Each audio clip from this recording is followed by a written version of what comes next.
Welcome to my channel all in one. आजचं माझं video आहे देवदर्शन. गुरुर्ब्रह्मा गुरुर्विष्णू गुरुर्देवो महेश्वरा गुरुः साक्षात परब्रह्मा तस्मै श्री गुरुवे नमः. श्री स्वामी समर्थ महाराज की जय. आज आपण अक्कलकोटच्या स्वामी समर्थांच्या मठात जाऊया. स्वामींचं मठ पहिल्या मजल्यावर आहे. ज्या भक्तांना जिना चढायचा त्रास होतो आणि ज्या भक्तांजवळ वेळेचा अभाव आहे त्यांना दर्शन देण्याकरिता स्वामी औदुंबर वृक्षाच्या खाली विराजित आहेत. हे मठ कल्याण पश्चिमेतील रामबाग 2 नंबर गल्लीमध्ये आहे. हे हवनकुंड आहे. काही विशेष दिवसांमध्ये इथे हवन केले जातात.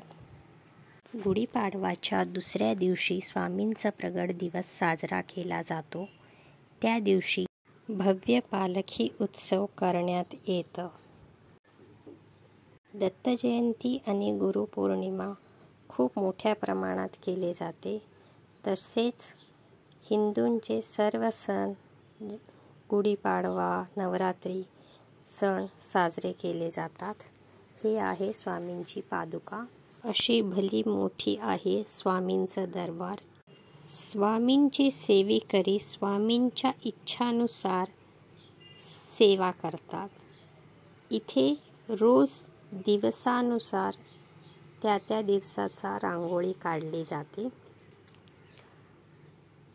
गायत्री माता, दत्त महाराज, नवनाथ महाराज आणि स्वामींचं मोठी प्रतिमा आहे. 2 समय दिवस रात्र तेवत असते. लक्ष्मीनारायण आणि गणपतीची ही छायाचित्र आहे. इथे पण रांगोळी काढली जाते. केंद्रात ठराविक वेळी आरती केली जाते. दिवसातून 3 वेळा आरती केला जातो. सकाळी 8ची आरती, दुसरी आरती 10:30ची नैवेद्याची आरती असते आणि तिसरी संध्याकाळी 6:30ची आरती असते. तसेच 3 वेळा जप पण घेतले जाते.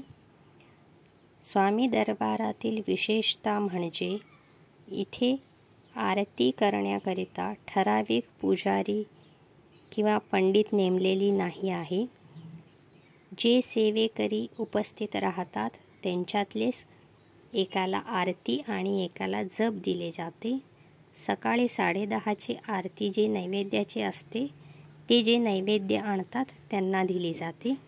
सकाळी 8ची आणि संध्याकाळी 6:30ची आरती व जप ज्या कोणी सेवेकरीला मिळते ते स्वामी इच्छा मानून आनंदित होतात. श्री स्वामी समर्थ.